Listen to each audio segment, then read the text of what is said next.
جدير مديحي عالم العصر قائد وبدر ظلام الجهل للجهل طارد أرى مركبي نحوك طرف البلاغة الذي شأوه في درك وصفك جائد. Le grand nom divin n'est rien d'autre que, qu'en toute vérité, que le sentiment de nécessité, de faiblesse, de servitude totale, d'incarnation de cette servitude qu'on a envers Allah subhanahu wa ta'ala. Et si on est dans ces circonstances-là, quand on évoque Allah subhanahu wa ta'ala, Allah accepte. Amman yujibul muttarra idha da'ahu wa yakshifu as-su'a. N'est-ce pas Allah subhanahu wa ta'ala est celui qui exauce aux nécessiteux quand il l'invoque. Quand quelqu'un, même le mécréant, Allah subhanahu wa ta'ala le dit, وَإِذَا رَكِبُوا فِي الْبَحْرِ دَعَوُا اللَّهَ مُخْلِصِينَ لَهُ الدِّينَ فَإِذَا وَلَّوْا إِلَى الْبَرِّ فَإِذَا هُمْ مُشْرِكُونَ. Et les mécréants, il dit, les mécréants associateurs qui sont dans l'associationnisme total, c'est-à-dire al-shirk, quand ils sont dans la mer et que l'océan comment on l'appelle là, quand l'océan, dans l'océan, en tout cas, il y a un mauvais temps là-bas, et agité, voilà, que la mer est agitée, ils savent que maintenant ils risquent de périr, ils invoquent Allah subhanahu wa ta'ala. Mais dans ces conditions-là, ils l'invoquent totalement avec un cœur pur. Ils n'invoquent qu'Allah, ils ne regardent qu'Allah, ils ne voient qu'Allah à travers cette invocation-là. Et ils n'ont qu'Allah comme quelqu'un à qui on a espoir total et exclusif. Et dans ces conditions, Allah subhanahu wa ta'ala exauce. En réalité, c'est ça, ce sentiment-là qu'on a dans ces conditions-là. Si on a ce sentiment-là et cette présence du cœur tout le temps, à chaque fois qu'on évoque Allah subhanahu wa ta'ala pour un besoin, quel que soit ce besoin, Allah subhanahu wa ta'ala l'exaucera. C'est ça le secret de l'exaucement des invocations. Voilà. Donc c'est ça le grand nom divin. Parce que parmi les caractéristiques du grand nom divin, il y a le fait également que quand même un mécréant qui est au-dessus qui est assis sur de la souillure invoque Allah subhanahu wa ta'ala pour que l'univers ou bien pour que le jour du jugement dernier soit aujourd'hui, c'est aujourd'hui même qu'il sera.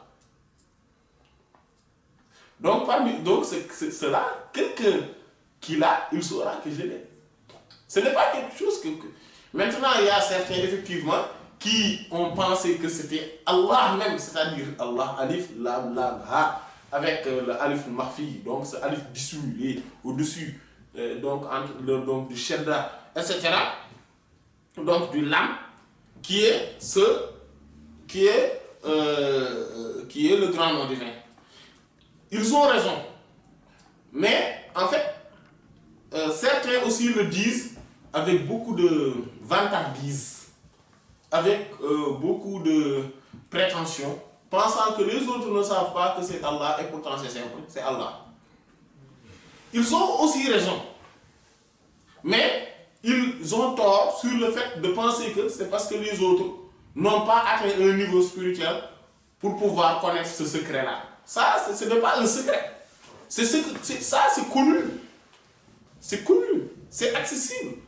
Ce qui est, par contre, un secret, c'est le fait de pouvoir incarner ce nom dans son cœur, de telle sorte que dans toutes les situations, on incarne cette servitude et on incarne aussi cette condition d'esclave et de nécessité. C'est ça qui est difficile.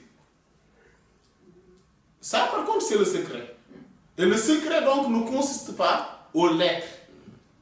Les lettres, là, ne sont pas des secrets. Même ce qu'on appelle là, secret. En réalité, ce ne sont pas des secrets. Ce sont des lettres qu'on connaît. Les gens connaissent ces lettres-là. Certains, beaucoup détiennent ces noms-là, il y a beaucoup de noms-là que les gens se passent là. Beaucoup le détiennent. Beaucoup connaissent ces soi-disant secrets. Mais, étant donné que la transmission, parfois, fait défaut, donc il y a des problèmes de transmission, mais aussi, il y a des problèmes d'incarnation. Et c'est ce qui fait qu'on n'a pas ce secret. Et le secret est en nous-mêmes. Le secret n'est pas en dehors de nous. Le secret est en nous-mêmes. C'est le fait d'avoir donc cette... donc vous voyez tout à l'heure, tout revient sur cet arbre-là, avec ce symbole coranique et le symbole du hadith du prophète sallallahu alayhi wa sallam qui parlait des dimensions de la foi, hein, des branches, hein, de la foi et de l'incarnation de tout cela à travers les noms et les attributs divins. Voilà.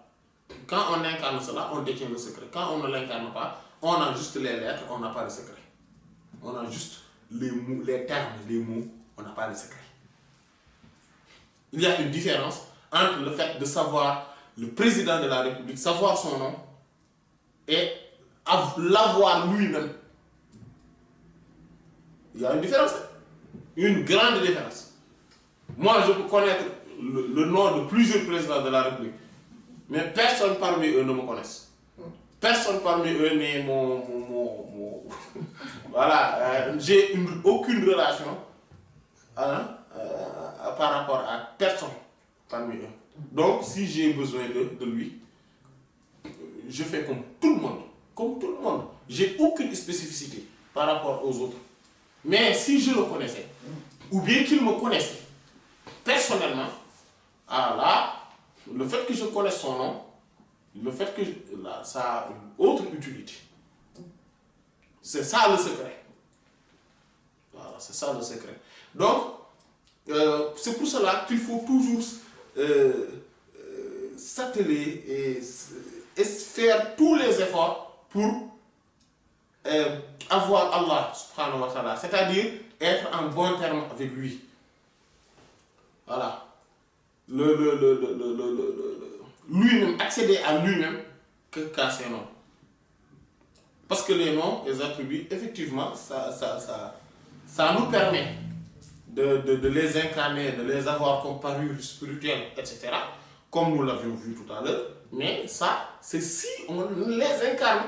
Parce que ces catégories de saints dont on parlait, et dont Cheikh Ahmed Tidjani a dit, c'est-à-dire que chaque catégorie de saints a des noms qu'il incarne. Et en incarnant ces noms, en portant ces noms, vous voyez, donc ce n'est pas quelque chose juste en fait sur le fait de connaître les lettres composant ces noms, mais c'est le fait de les incarner, de les porter.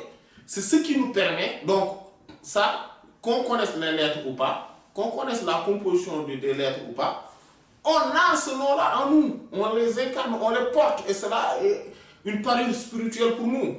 Et ce n'est qu'à partir de ce moment-là que les flux émanants de ces noms se déversent sur nous et que cela a un apport comportemental et spirituel.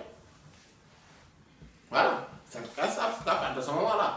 Voilà. C'est pour cela qu'il faut toujours s'évertuer, essayer d'être dans la droiture, dans la rectitude, dans le bon chemin, dans le bon comportement, dans le suivi du prophète sallallahu alayhi wa sallam, lui-même qui est le modèle parfait, et être toujours dans le chemin, dans sa sunna, quelles que soient les conditions, quelle que soit la situation. Et c'est ça l'objectif. Être un serviteur d'Allah subhanahu wa ta'ala. Et là, on va incarner ce nom. On va incarner Allah. On va incarner les autres noms. Voilà. Et tout ce qui doit nous parvenir, tout ce qui doit nous parvenir, parviendra à nous, Inch'Allah. Et personne ne peut empêcher le fait que cela parvienne à nous. Voilà. Aussi grandiose soit-il. Tout ce qui doit parvenir à nous va arriver. Sans effort de notre part. C'est pour cela qu'il faut que notre effort doit être particulièrement axé sur le suivi du modèle prophétique. sallallahu alayhi wa sallam. Et vous voyez ces compagnons-là, c'est pour ça qu'Allah subhanahu wa ta'ala a dit que eux, comme nous l'avions vu tout à l'heure, il a dit que eux, ce sont ces gens-là qui ont incarné, qui Allah a installé en eux et a confirmé, a instauré en eux la parole de la piété, c'est kalimat taqwa, donc c'est la ilaha illallah, et maintenant c'est en eux. Et il dit que ce sont ces gens-là qui le méritent le plus et qui l'incarnent le plus, et ce sont les gens de cette parole. Voilà. Maintenant, il faudrait être dans le chemin, dans le cheminement. Wallahi, si tous les maîtres de cette planète, tous les cheikhs de cette planète ne suivent plus le cheminement ou le chemin du prophète sallallahu alayhi wa sallam, toi suis-le. Suis-le. Voilà, contre tout le monde, suis juste le chemin, le modèle prophétique sallallahu alayhi wa sallam. Voilà. Et tu auras raison. Contre eux tous. Tout. Je dis tous. Voilà. C'est ce qui est le plus important. Il n'y a rien qui est plus important. Le plus grand miracle, c'est pour cela qu'on le dit, le plus grand miracle, afdalul karama al-istiqama, ou a'zamul karama ou al-istiqama. Le plus grand miracle que puisse incarner un saint, c'est être dans la rectitude, dans la bonne voie. Être dans l'incarnation même du modèle prophétique. Alayhi salatu wa salam. Si tu vois que tous les cheikhs de ton époque divergent avec une sunna, une seule sunna du prophète sallallahu alayhi wa sallam, ne le suis pas. Ne le suis jamais sur ça. Jamais. Suis le prophète sallallahu alayhi wa sallam, c'est le modèle parfait comme Allah l'a dit. Voilà. Et c'est tout. C'est pour cela que aussi être dans la voie implique être quelqu'un qui est versé dans la science, voilà, dans la science, dans les connaissances, voilà, dans l'apprentissage du modèle prophétique sallallahu alayhi wa sallam. إليك انتهى الإحسان والجود والعلا بك الدين لا يخلو بك الحق صاعد نفائس عرفان كنظم اللآل بل كذرات أصداف لك الفصل خالد